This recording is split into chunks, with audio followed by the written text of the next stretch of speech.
Most Essential Learning Competencies, Filipino 9, Quarter 1, Week 4, Sanaysay, Tatlong Mukha ng Kasamaan. Isinulat ni Yuno, isinalin ni Ginang Salvacion M. de las Alas.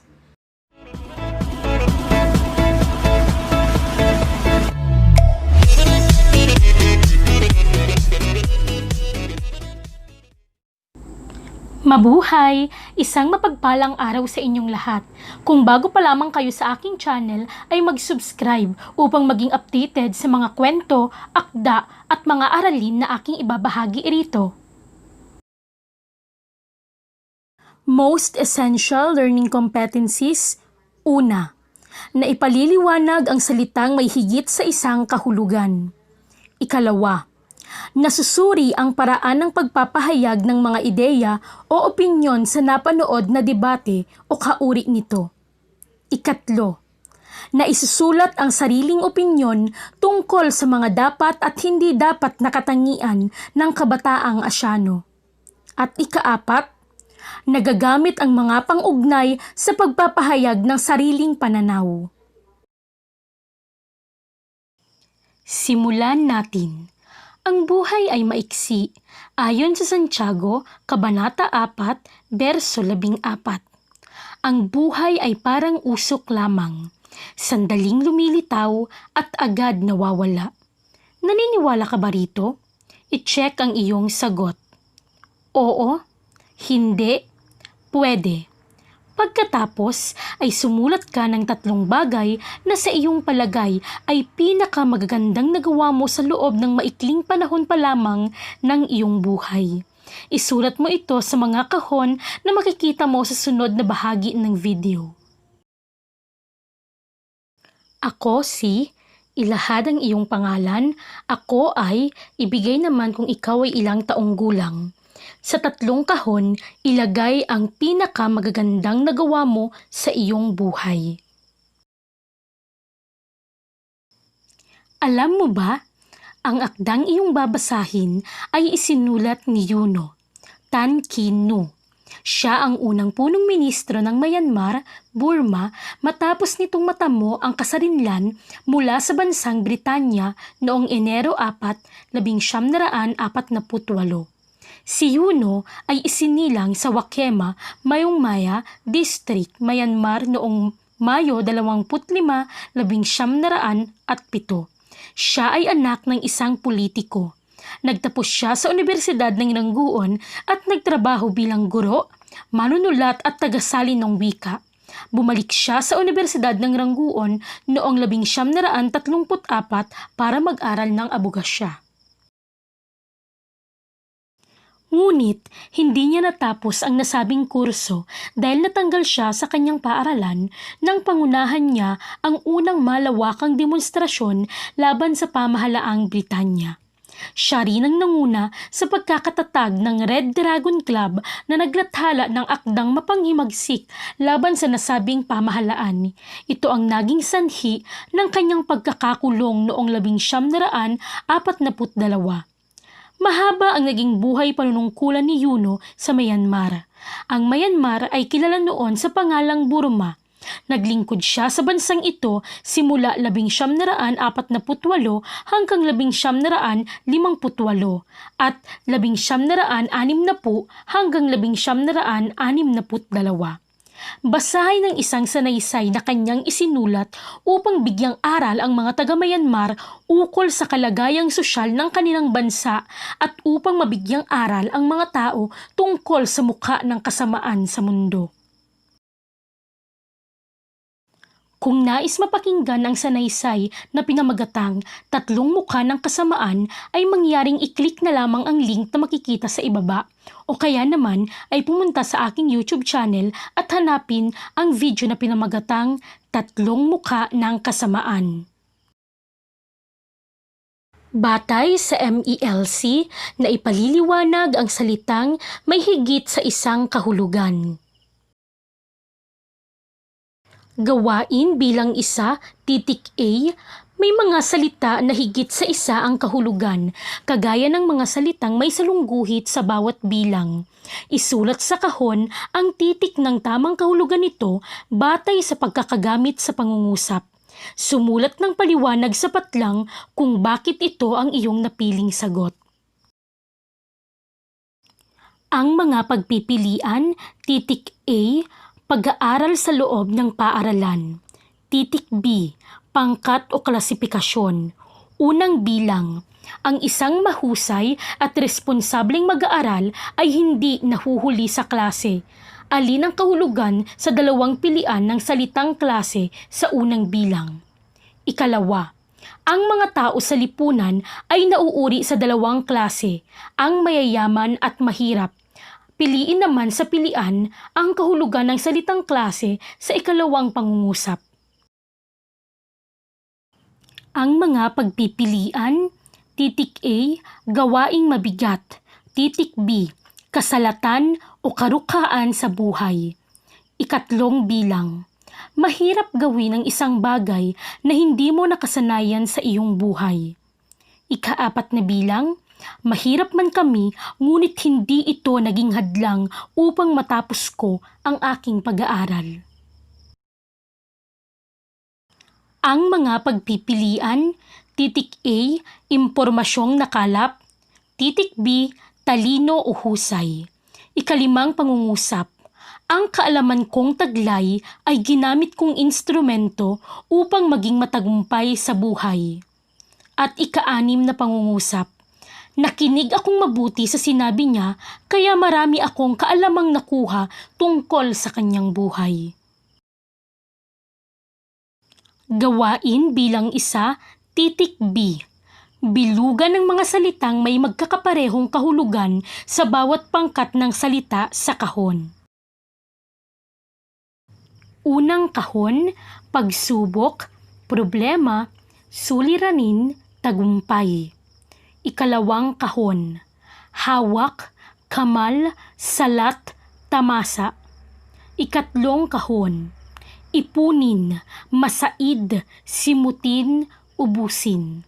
Ikaapat na kahon, ambisyon, kasawian, panagimpan, pangarap. At ikalimang kahon, gahaman, makasarili, mapagbigay, matakaw. Gawain bilang 2. Sagutin ang mga sumusunod na tanong. Unang tanong, anong 3 mukha ng kasamaan ang binanggit sa seleksyon? Isa-isahin ang mga ito. Ikalawa, ano naman ang 3 bagay na hindi maiiwasan ng sinumang tao? Sang-ayon ka ba sa mga ito? Ipaliwanag. Ikatlo, ano ang gagawin mo o plano mo kapag dumating ka na sa mga nasabing panahon? Ikaapat, ano ang iyong pananaw tungkol sa 5 katangian ng nilalang mula nang siya ay isinilang na nabanggit sa seleksyon?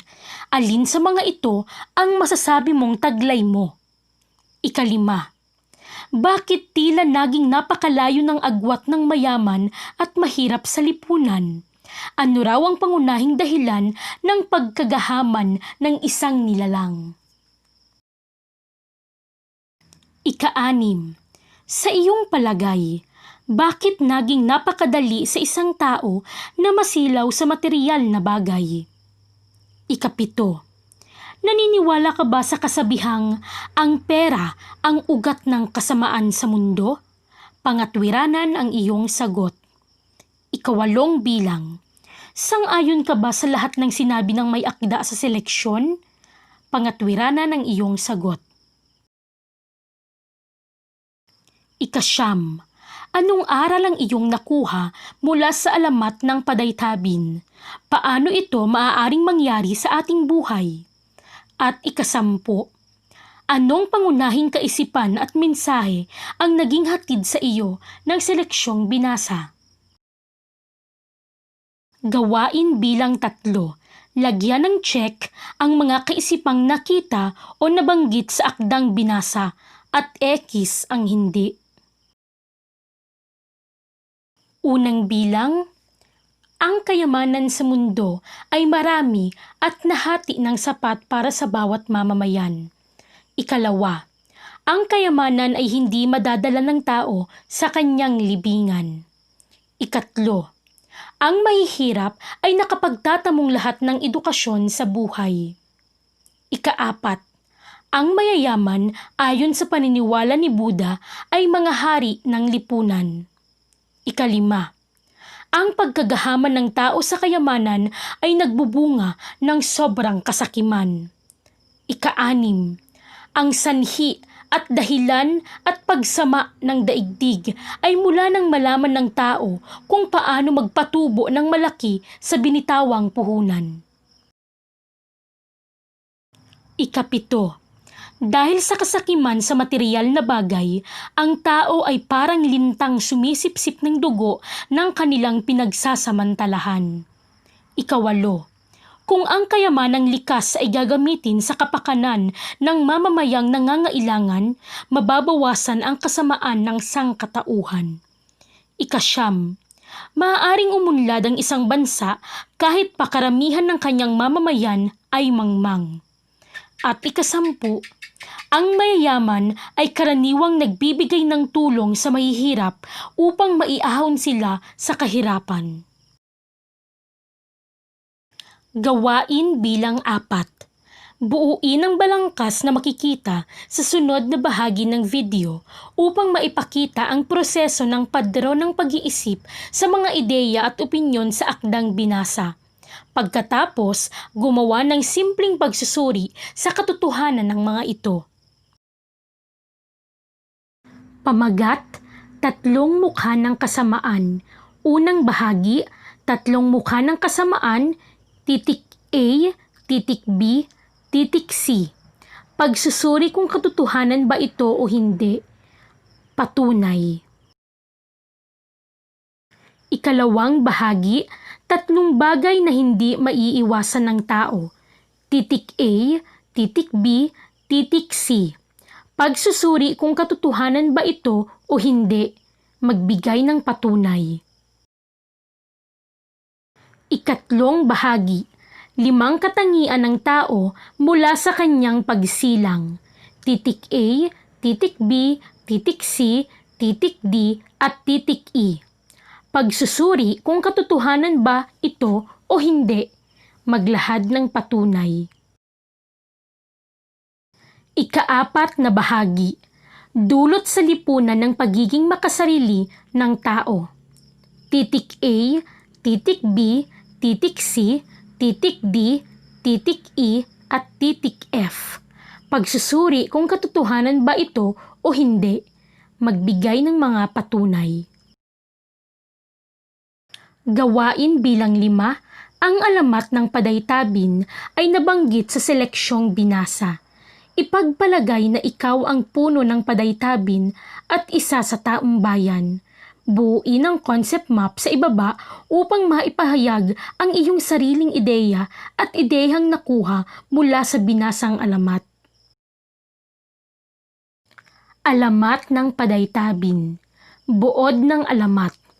Sariling ideya kung ikaw ang nasa kalagayan ng punong padaytabin at nakita mo ang kasakimang ginawa ng tao. Sariling ideya gagawin kung ikaw ang isa sa nakakita ng kasakiman ng taong bayang umabuso sa biyaya ng mahiwagang puno. Batay sa MELC na isusulat ang sariling opinyon tungkol sa mga dapat at hindi dapat na katangian ng kabataang Asyano. Gawain bilang 6. Ipinaliwanag sa seleksyon ang 3 mukha ng kasamaan, ang kasakiman, galit at kamangmangan sa batas ng sandaigdigan. Ito ang mga bagay na maliwanag na binanggit ng may akda na hindi dapat taglayin ng isang tao. Bukod sa mga ito, sa iyong palagay, ano-ano ang katangiang dapat at di dapat taglayin lalo na ng mga kabataang Asyano sa kasalukuyan upang magkaroon ng makabuluhan at matagumpay na buhay? Isulat ang sagot sa T-chart. Mga katangiang dapat taglayin ng kabataang Asyano, magbigay ng 5. Mga katangiang di dapat taglayin ng kabataang Asyano, magbigay ng 5. Batay sa MELC, nasusuri ang paraan ng pagpapahayag ng mga ideya o opinyon sa napanood na debate o kauri nito. Pangangatwiran. Ang pangangatwiran ay isang uri ng pagpapahayag na ang pangunahing layunin ay magpatunay ng katotohanan at pinaniniwalaan at ipatanggap ang katotohanan iyon sa nakikinig o bumabasa. Ang isang nangangatwiran ay dapat magtaglay ng sapat na kaalaman tungkol sa paksang pinangangatwiranan. Kailangan ang katwiran ay nakabatay sa katotohanan upang ito ay makahikayat at makaakit ng hindi namimilit. Sa isang mabisang pangangatwiran, mahalagang isaalang-alang ang sumusunod. Una, malalim na kaalaman at pagkaunawa sa paksang ipagmamatuwid. Ikalawa, dapat maging maliwanag at tiyak ang pagmamatuwid. Ikatlo, may sapat na katwiran at katibayang makapagpapatunay sa pagmamatuwid. Ikaapat, dapat ay may kaugnayan sa paksa ang katibayan at katwiran upang makapanghikayat. At ikalima, pairalin ang pagsasaalang-alang, katarungan at bukas na kaisipan sa pagpapahayag ng kaalamang ilalahad. Isang paraan upang maipakita ang kasanayan sa pangangatwiran ay sa pamamagitan ng pakikipagdebate. Ito ay binubuo ng pagtatalo ng dalawang kupunan o pangkat na nagbibigay katwiran sa isang proposisyon o paksang na pagkasunduan nilang pagtalunan. Kadalasan, binibigkas ang pagtatalo, subalit mayroon din namang pasulat. Mga hakbang sa paghahanda sa pakikipagdebate. Una, pangangalap ng datos. Ito ang mga katotohanang gagamitin sa pagmamatuwid at kinukuha ang mga ito sa napapanahong aklat, sanggunian, magasin at pahayagan. Dalawang sanggunian ang karaniwang pinagkukunan ng mga datos, ang sariling karanasan at ang pagmamasid ng ibang otoridad sa paksa. Maituturing na otoridad ang isang tao kung siya ay dalubhasa o kilala sa kanyang larangan. Ikalawa, ang dagli. Ito ang balangkas ng inihandang mga katwiran. Sa ibang salita, ito'y pinaikling pakikipagdebate. Mayroon itong simula, katawan at wakas. Sa simula ay inihahayag ang paksang pagtatalunan at ang kahalagahan nito sa kasalukuyan. Ginagawa rin dito ang pagbibigay katuturan sa mga termino at pagpapahayag sa issue. Sa katawan naman ay inilalahad ang mga issue na dapat sagutin. Bawat issue ay binubuo ng mga patunay, mga katibayan o mga katwirang magpapatotoo sa panig na ipinagtatanggol. Ang wakas ay ang buod ng isyung binigyang patunay.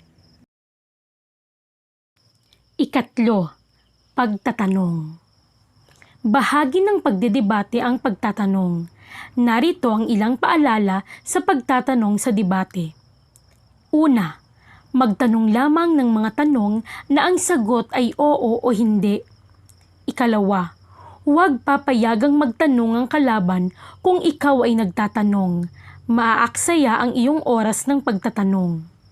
Ikatlo, kung lumalabag sa alituntunin ng pagtatanong ang isa sa kanila, dapat ipaalam sa tagapangisiwa ng pagdedebate. Ikaapat, panunuligsa. May panunuligsa din sa debate. Narito naman ang mga dapat tandaan sa panunuligsa. Una, ilahad ang mga mali sa katwiran ng kalaban. Ikalawa, ipaalam ang walang katotohanang sinabi ng kalaban. Ikatlo, ipaliwanag ang kahinaan ng katibayan ng kalaban. Ikaapat, ipaalam kung labas sa buod ang katwiran o katibayan ng kalaban. At ikalima, magtapos sa pagbubuod ng sariling katwiran at katibayan. Gawain bilang 7, titik A. Sagutin ang sumusunod na tanong. Unang tanong. Ano ang layunin ng isang pangangatwiran? Bakit mahalagang matutuhan ito? Ikalawa. Ano ang mga bagay na dapat isaalang-alang sa isang mabisang pangangatwiran? Ikatlo. Paano isinasagawa ang isang masining na pagtatalo? Ikaapat. Naranasan mo na bang lumahok sa isang debate? At ikalima. Ano-ano ang katangiang dapat taglayin ng isang taong lalahok sa gawaing ito? Bakit? Gawain bilang 7, titik B. Sa iyong palagay, alin ang higit na makabubuti para sa tao? Ang maging mayaman o matalino? Ilahad ang iyong katwiran sa espasyong nakalaan sa ibaba sa 10 hanggang 15 pangungusap.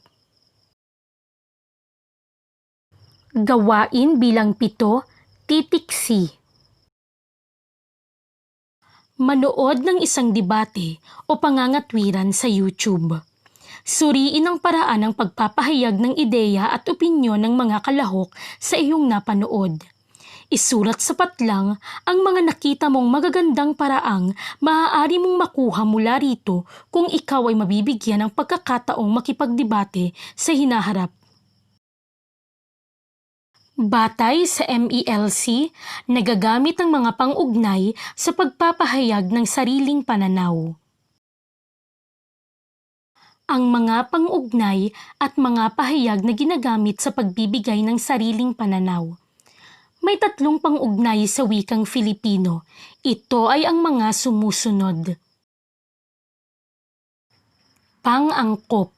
Ito ay mga katagang nag-uugnay sa panuring at salitang tinuturingan. Ito ay nagpapaganda lamang ng mga parilalang pinanggagamitan. May 2 uri ng pang-angkop. Una, ang pang-angkop na ay ginagamit kapag ang unang salita ay nagtatapos sa katinig maliban sa N. Hindi ito isinusulat ng nakadikit sa unang salita. Inihihiwalay ito. Nagigitnaan ito ng salita at panuring. Halimbawa, mapagmahal na tao. Kapag ang unang salita naman ay nagtapos sa titik N, tinatanggal o kinakaltas ang N at ikinakabit ang NG. Halimbawa, huwarang mamamayan. Ikalawa, ang pang-angkop na nang ay ginagamit kung ang unang salita ay nagtatapos sa mga patinig. Ikinakabit ito sa unang salita. Halimbawa, mabuting nilalang. Pang-ukol. Ito ay kataga o salitang nag-uugnay sa isang pangalan sa iba pang mga salita sa pangungusap. Narito ang mga kataga o parilalang malimit na gamiting pang-ukol. Sa, kay o kina, laban sa, laban kay, hinggil sa, hinggil kay, para sa, para kay, ng, alinsunod sa, alinsunod kay, ayon sa, ayon kay, ukol sa, ukol kay, tungkol sa, tungkol kay. Pangatnig. Tawag sa mga kataga o salitang nag-uugnay ng 2 salita. Parilala o sugnay. Narito ang iba't ibang uri ng pangatnig. At, man, kung alin, kung gayon, habang, kundi, sapagkat, sanhi ng, ni, saka, sa halip, datapwat, maliban, kapag, kasi, ano pa, o, pati, kung sino, subalit, bagaman, sakali, kung kaya, sa makatwid. Kaya, dili kaya, siya rin, bagkos, kung, sana, palibhasa, maging, gayon din, kung saan, samantala, sa bagay, pagkat, dahil sa madaling salita. Ang natalakay na mga pang-ugnay ay mabisang gamit sa pagbibigay ng sariling pananaw. Sa pagbibigay ng sariling pananaw ay maaaring banggitin o magpahayag batay sa sariling damdamin, paniniwala, ideya, kaisipan o naranasan. Ang ganitong pahayag ay makikilala sa paraan ng pagkakalahad ng nagsasalita o nagsusulat. Ilan sa mga pahayag na ginagamit sa pagbibigay ng sariling pananaw ay ang mga sumusunod. Kung ako ang tatanungin, nakikita kong saganang akin, para sa akin, palibhasa'y naranasan ko kaya masasabi kong ano pat ang pananaw ko sa bagay na iyan ay alinsunod sa naniniwala ako. Lubos ang aking paniniwala sa bagay na iyan, masasabi kong. Gawain bilang 8.A. Bilugan ang pang-ugnay na ginamit sa pangungusap at saka isulat sa patlang kung anong uri ito ng pang-ugnay. Una, ang sakim na tao ay walang kapayapaang madarama sa buhay. Ikalawa, kahit mataas ang kanyang katungkulan, ay nananatiling mababa ang aming punong ministro. Ikatlo, laban sa Diyos ang anumang uri ng kasalanan. Ikaapat, palibhasa'y may takot sa Diyos, kaya agad na humingi ng tawad ang binatang nagkasala. Ikalima, tinalakay namin ang kasalanan tungkol sa Kanya. Gawain bilang 8.B. Sundin ang panuto sa ibaba upang makabuo ng makabuluhang pangungusap gamit ang iba't ibang uri ng pangatnig. Una, pag-ugnayin ang mga salitang mabuti at mamamayan sa pagpapahayag ng mga bagay na ginagawa ng taong nagtataglay ng ganitong katangian gamit ang dalawang pang-angkop, na at nang. Ikalawa, gamit ang pangatnig na maliban ay sabihin kung ano ang iba pang katangiang dapat taglayin ng mabuting tao bilang karagdagan sa mga katangiang natalakay na. Ikatlo, gamit ang isang pangatnig ay ipahayag ang sanhi ng pagiging sakim ng tao. At ikaapat, ipahayag kung paano magkakatulungan at maiiwasan ang malaking agwat ng pamumuhay ng mayayaman at mahihirap sa lipunan, gamitin ang mga pangatnig na sa halip at kundi. Gawain bilang 8.C. Basahin ang mga pahayag na binanggit ni Yuno sa kanyang sanaysay. Pagkatapos ay sumulat ng isang talatang binubuo ng 5 pangungusap na nagpapahayag ng sariling pananaw tungkol sa naging bunga ng kasakiman ng tao sa lipunan, partikular sa bansang Burma o Myanmar, gamit ang iba't ibang uri ng pang-ugnay. Unawaing mabuti ang mga pahayag sapagkat ito ang iyong magiging batayan sa iyong huling gawain. Una, nahahati ang lipunan sa 2 klase ng tao, ang mahirap at mayaman. Ikalawa, ang mahihirap ay laging umaasa sa mayayamang may puhunan sapagkat kalimitan ng isang negosyanteng nagbibitiw ng puhunan ay laging nag-iisip kung papaano niya pakikinabangan ang kanyang puhunan na hindi iniisip ang kalagayan ng maliliit. Ikatlo, dahil sa pamamaraang ito ng mayayaman, ang mahihirap ay laging napagsasamantalahan, samantalang sila ay nagkakamal ng yaman. Bunga ng ganitong pamamaraan, ang mahihirap ay natutong magnakaw, pumatay at ang kababaihan ay nagbebenta ng sariling katawan. Ikaapat, sa mga aral ni Buddha ay sinasabing may 4 na dahilan kung bakit ang isang nilalang ay maagang namamatay. Ito ay ang karma, labis na pag-iisip dahil sa kahirapan, kakulangan sa pagkain at kakulangan sa buhay na isa sa pangunahing kailangan ng tao. Ikalima, Paanong ang maliliit ay makapagtatamo ng wastong edukasyon na siyang makapagpapaunlad sa kanilang buhay? Ang hindi pagkamit ng wastong kaalaman ay siyang dahilan kung bakit parami ng parami ang mga uri ng napagsasamantalahan. At ika-6, paano uunlad ang bansa kung ang higit na nakararami sa kanyang mga mamamayan ay mangmang? Anong kaisipang bago ang iaambag ng mga mangmang sa kaunlaran? Kopyahin ito sa iyong kwaderno at dito isulat ang iyong talata. Gayahin ang graphic organizer na ito. At diyan nagtatapos ang talakayang ito. Maraming salamat po sa panunood. Huwag kalimutang mag-subscribe sa aking YouTube channel. Hanggang sa muling pagkikita!